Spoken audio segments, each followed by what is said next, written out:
the Yo, listen to what he's about to say. 2 years. It takes time to do all that. I mean, for example, we invented the computer chip. It's a multi-trillion-dollar future. But guess what? Because it was cheaper to get cheaper labor, they sent it overseas, brought the product back home, we lost control. And what happened? We found out we didn't have the sources to do it anymore. So when I got in the plane, I went to South Korea, I went all through Asia, and I got them all to come back and invest several $1 trillion in investments to rebuild these facilities here and us take control of this. Was off. Hold on. Think about what he just said. As we're going through this, think about what he just said about the chip. Exactly what he said about the chip is the exact thing that the tariffs are doing. He said that we were making the chips here.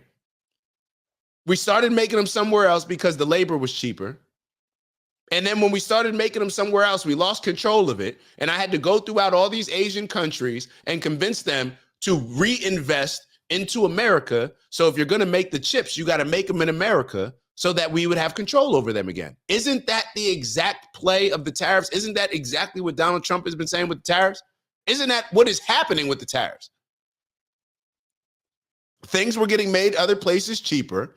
Trump put tariffs on. So now companies, I think, what was it? Hyundai, a bunch of these other companies, whether it's American companies or other companies, are now coming back here, investing into American factories to hire American workers and to make sure that we are not in a position where we need something from somebody else, especially in a time of crisis like we did in 2020.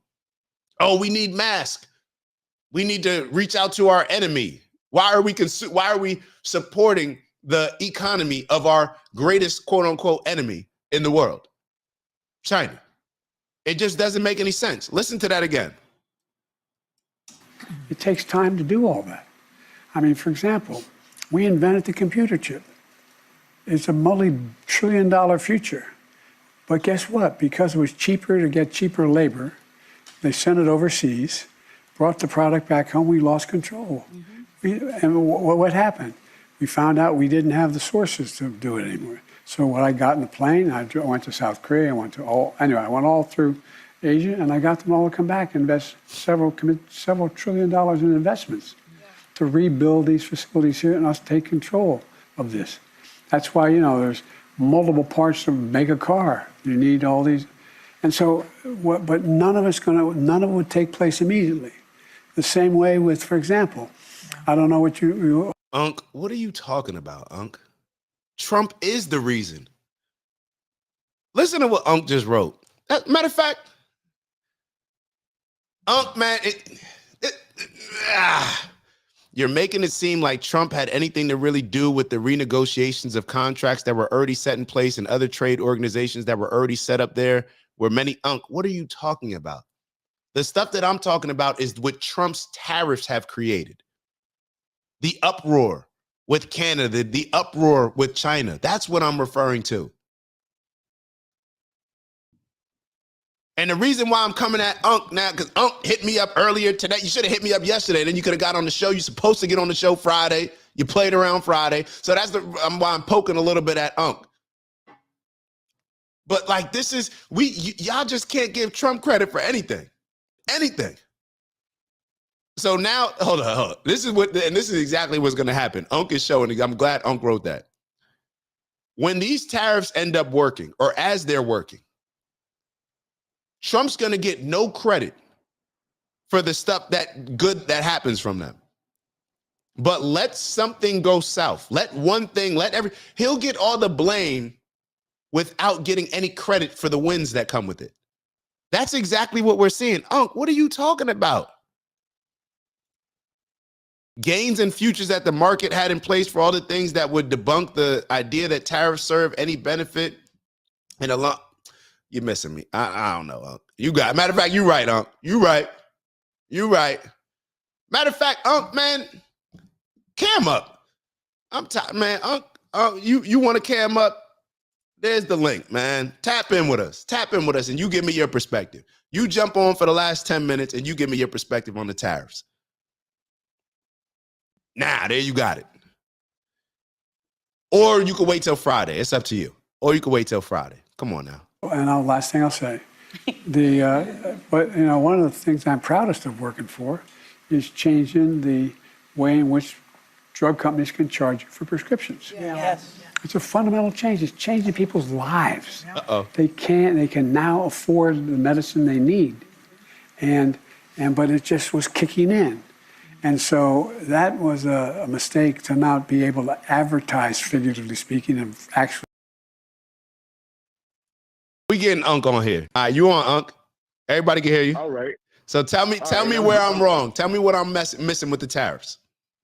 All right. What you're missing, nephew, is this.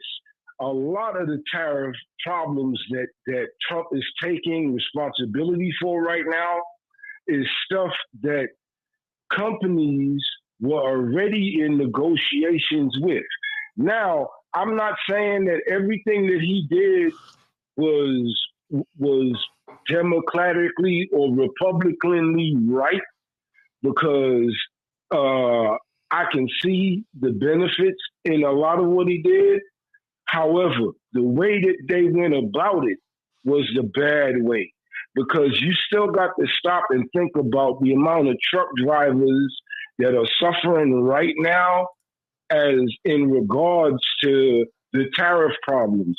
I got buddies that's truckers, and I'm telling you, some of them went from $600 a week to $60 a day as far as them making money. There's a big difference. You know what I'm saying? It's a big difference. And it's not all the time that as a trucker that you overcompensating with your living. Most of the time you're living in your truck. So it's not like to say that you living the high life. You know what I'm saying? These are the people that the tariffs are really hurting. This is my biggest point. So let me ask you this. So you mentioned two things. So I want to talk about the truckers. The first thing that you mentioned is he's taking credit for certain things that he's not doing. Do you have an example of that? Yeah, I do, actually. Okay, as far as the negotiations with New Mexico, when the president of New Mexico, or not New Mexico, but Mexico came into office, her and Biden were trying to come to some sort of agreements on certain things like trade, not so much the people coming across the border, but trade.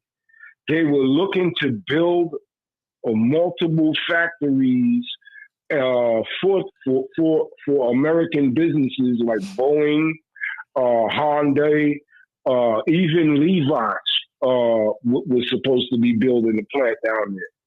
So now that when Trump threw all of those tariffs into play, a lot of those factories that they were looking to build stopped. That's one of the reasons why he's taking credit for something that he didn't, that he did that was kind of like already in motion, and he's putting a stop to all of that. And just look at. So you're saying that Mexico, companies were getting ready to build in Mexico, or Mexican companies were getting ready to build in America? No, American companies were building in Mexico. You're right. American companies like John Deere in Mexico. Exactly. Yep. And what did Trump and when Trump was at the John Deere event that was sponsored by John Deere, and he was sitting up there with John Deere trucks behind him saying that, oh, y'all are bringing your factories to Mexico? You need to bring them back to America, or I'm going to put tariffs on you.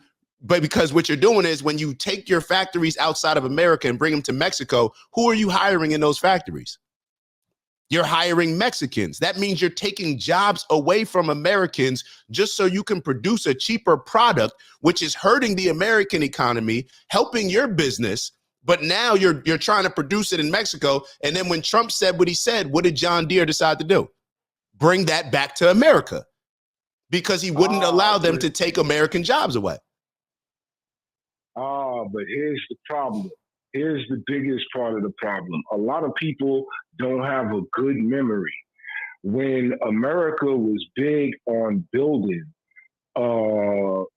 when we had Detroit, Pittsburgh, all of those big steel factories and all of that that were up and running, think about how many billions of dollars we've spent so far cleaning up all of those factories and places right now today that you can drive by some places in like on your way to the projects in what was part of Detroit? no, right there in New Jersey. Yeah, right there in New Jersey, in between Newark, and whatever town that is. There was a whole lot of places that used to build stuff. Edison, all of the look at. I mean, we're from New Jersey, so you can look at Edison, the Edison plant. How much billions of dollars did it cost them to clean up the Edison plant? You know what I'm saying? These are the things that I'm looking at when I say that it's okay to build outside the country, because the same way that we were talking about the smog in China 5 years ago, if we build all of the plants that Trump is talking about replacing all in America, we would not be, you'd be able to cut the air around certain cities with a spoon. Whose areas are you think are going to be the most affected by the quality of air and all of those types of things when it all boils down to it? It's not about black or white. It's about financial. It has nothing to do with black or white. It was never anything about black or white. Yeah, it was always. Yeah, it was always financial. But let me get in. Yeah, you know, I don't. Yeah, the black and white thing, that's irrelevant to me. You know that. You know my mindset on that. Yeah. But let me get you with this. You bring up. I noticed something because I got a good memory. Sometimes. Mm-hmm. Before the other day, you said that the factories wouldn't be the same type of factories that they were before. That it wouldn't be the same type of polluted factories because we have advanced technology. Shout out to Elon, a lot of the things that he's doing. So just because the plants, as they were created 100 years ago, 50 years ago, 60 years ago, may have brought certain types of pollution for certain products, are you now saying that things should now be moved out to other countries, or that we should have these factories here, but figure out a way using advanced technology to make them not as to not pollute the air as much, so to say? Like, we could sit here and say, go ahead.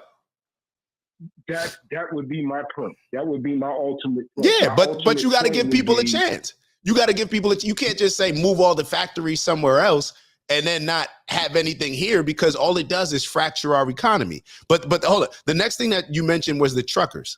I want to make sure that I ask about that. You said truckers went from making $600 a week to $60 a day, which I'm assuming, let's say that they're working, so about $360 a week. So they went from $600 a week to $360 a week, correct? Yeah, about that. So let me ask you this. About that. Why the truckers, they set their price, right? No, a lot of the time, that depends if you running an either you're independent. If you work for somebody else, right, you work for a trucking company, and the trucking company sets the price, right? Yep. Yes, sir. So if the trucking company sets their price and a company needs truckers to move their products, I believe this happened in Canada, the trucking company has the leverage. So the trucking company can go to the company and say, you know what, Amazon, you're trying to pay me less because you have to pay more in tariffs. That's not going to happen. You need me to transport your products. I have the leverage. So I'm not accepting you paying me less money. Ew. Sorry to interrupt the video. We got a new challenge. 20,000 by the end of April. We fell short in March, but we're going to get our goal this month. Thank you all in advance for those that are going to continue to like, subscribe, maybe even leave some comments and let us know how we're doing. And on that note, let me let y'all get back to the video, and I'll see y'all soon. Ew. The price is the price. You adjust on your end. Just because you have to pay more based on tariffs doesn't mean that you're going to pass along that price to me. Well, that's a two-edged sword. But that's on the trucking company. You can't sit here. It's your company. It's your business. If I have a business and I sell a particular product, I sell the product for whatever price that I want to sell it. If I decide to, based on different situations occurring in the market, to decrease my price, that is on me. I'm not entitled to, oh, well, I made 600 last week, so therefore I'm supposed to make 600 this week. No, you work for a company or have an independent company. The same way that if I'm a worker in that company, I would be looking at my bosses and saying, nah, you're not decreasing my pay. Just because if I play for an NBA team and the NBA team, the fans stop going to the games and I already signed a contract with the team ain't coming to me saying, hey, we don't got, we're not filling up the stands. So, we just going to pay you. Nah, you figure that out on your end. Pay me what we agreed upon. Okay. The point that I'm making is this. If you're a trucker or a longshoreman and the ships aren't coming in, if you're a longshoreman, then you're not making the hours. If you're a trucker, you're not moving the freight because there's nothing coming in for you to move. Correct. That's where the breakdown in lost revenue is coming from the point that I'm pointing it out. Okay. Let me give you an example, real life example. I lost one of my biggest clients maybe a week and a half ago, 2 weeks ago, because they had some issues with something happened, right? Lost one of my biggest clients. Did I sit here and now I have a equation that we work off of with my clients. So I have clients within my clients. Like I do business development for a larger client, but I lost one of the people that comes to my client. So therefore, based on our equation, as it works out, they can't pay me the same amount. They got to pay me less. I can't say, well, you paid me this, but no, the business isn't there. So therefore the adjust in pay has to happen. I don't sit here and say I'm entitled to this, I'm entitled to that. No, I'm entitled based on what the business is, based on what the market is. I don't log into my Robinhood stocks and get mad at Tesla protesters and say, oh, well, Tesla, you got to give me Tesla. My Tesla stock was worth X last week, so therefore you got to give me the same amount. No, everything goes up and down. That's just how business works. So it's the same thing. And to the point of looking at it short term versus long term, as a trucker or as any other business, you do realize that this is a short term. We're looking at things short term rather than looking at long term and making a long term fix. We've had an issue very long where we're already in we're $36 trillion in debt. China has a surplus. We are literally funding and boosting the economy of the country that we say is our greatest potential enemy. We're boosting the economy so we can get cheap products from them. Don't we realize that this is a short-term, it's a short-term grind that we all got to just work through, get through. And like Trump said, if you're used to having 13 dolls, maybe your daughter is only going to have 2 or 3 dolls. It is what it is. But then eventually, a year later, 2 years later, we're moving the country back in a better direction rather than kicking the can down the road, because we don't feel. The problem is, this is the problem with people that work 9 to 5 compared to people that actually own the business. The people in America are the 9 to 5 people. We don't even think, it doesn't impact us when we hear that the country's $36 trillion in debt. It's like it doesn't even mean anything to us because it doesn't impact us directly. You get what I'm saying? It only impacts us, let's say, in the cases of inflation or all this. If we felt the impact more of our country being in $36 trillion in debt, we would move differently. No different than if somebody working for a company, but they just have their 9 to 5 where they're just expecting their paycheck every couple Fridays. They don't understand or they don't appreciate that company the way that somebody would appreciate it if it's like, no, I'm one of the shareholders. If we don't make money, if we're not profitable, I don't get paid. It's two different ways of looking at it. So for all of us that are sitting here in the comforts of our 9-to-5s being American citizens, we can't appreciate the fact that we're $36 trillion in debt. And that's why we keep falling victim to the Democrats and the Republican presidents before Trump kicking the can down the road rather than to address the issue that Nancy Pelosi talked about 20 years ago, Bernie Sanders talked about 20 years ago. What did we talk about earlier? Everything is give and take. Everything is a sacrifice. So if we want something to improve, we got to be willing to sacrifice something now, correct?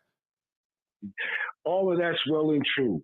All of that is well and true. But my ultimate point in all of this is I'm not saying that it's wrong for what he did. It's how he did in order to get it done.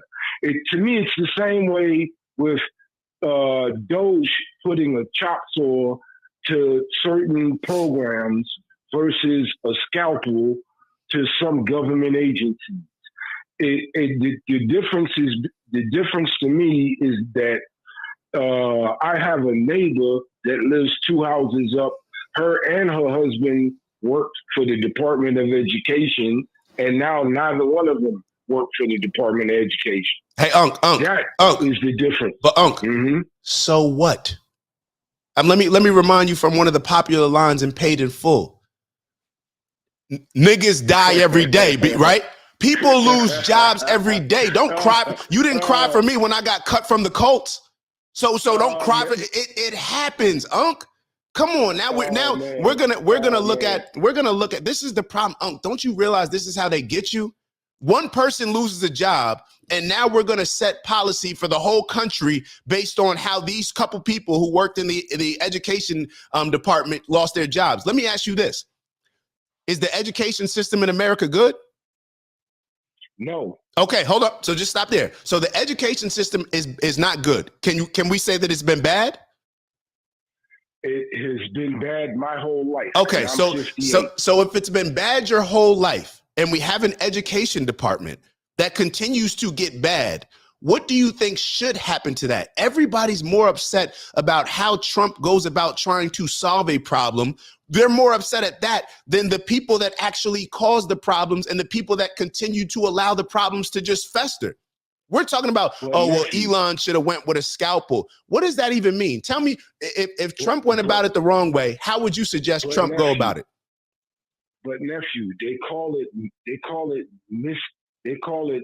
uneducating the population by miseducating the population the same way. And that is the problem that we've always had with the education that we get from the United States government. No matter who you put in office, they're not going to teach you and I what you and I should know. They're going to teach us what they want us to know. That's not their job, Unc. Like, listen to the entitlement that sounds, Unc, it's not your job. If you're a parent, you have to raise your child. How do Asians succeed academically? Because they put the work in at home. While we're playing basketball and football after school, they're making the sacrifice to either be in the Chinese food store doing homework. I used to go to the Chinese food store. The son, he's in the front doing his homework, doing whatever he's doing.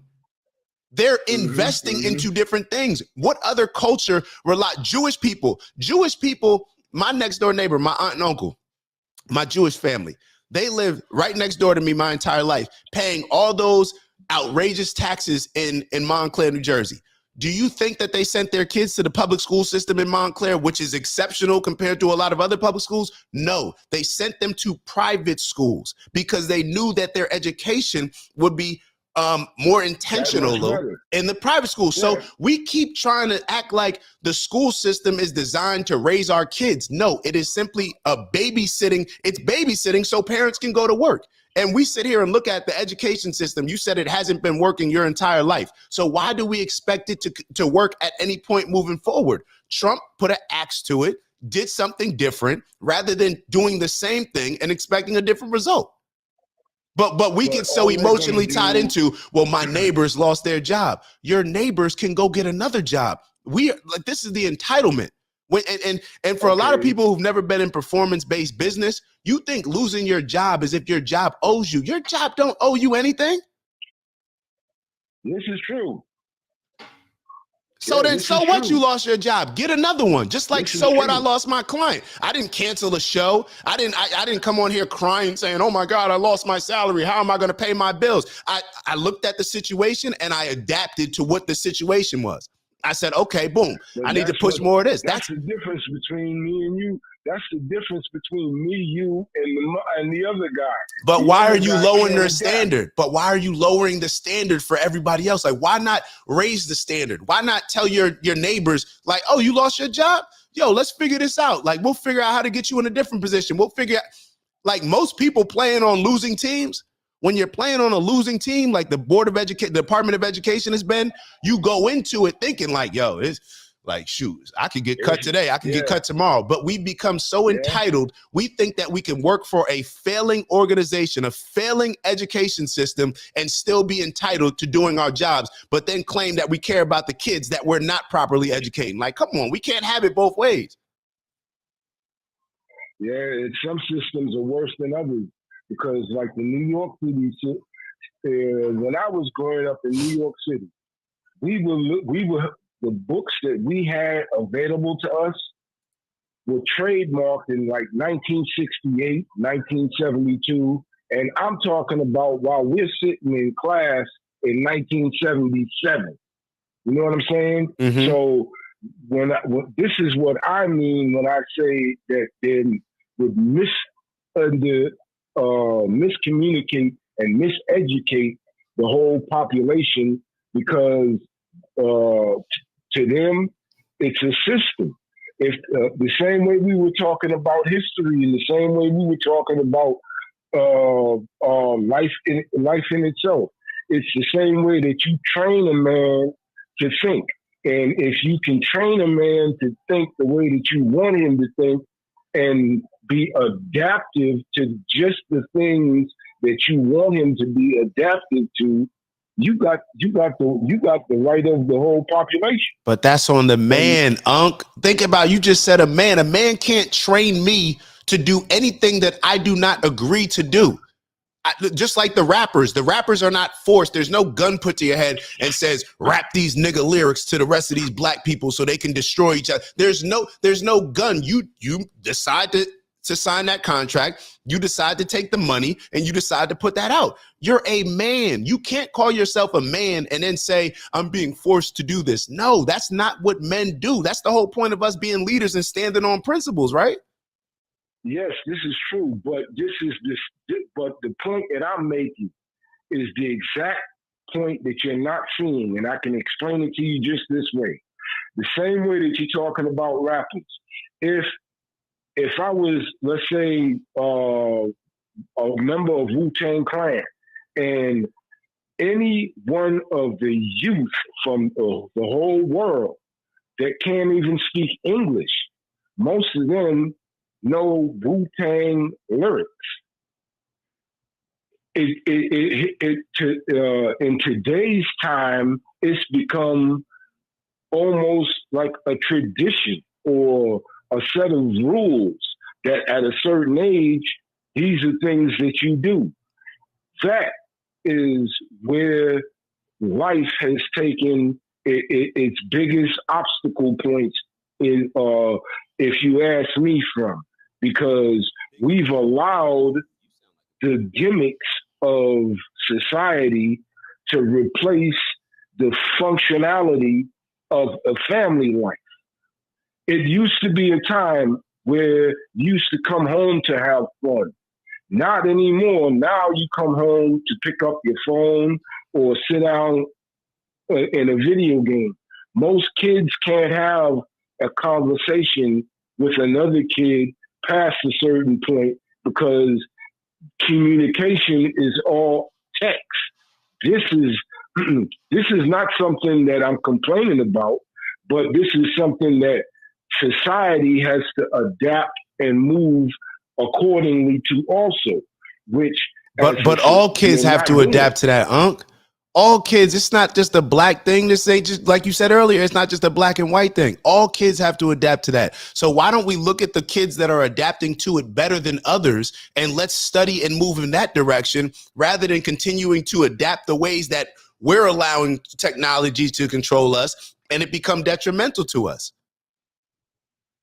Well, my ultimate point to that is the fact that you have in society today, you have all of that working real good.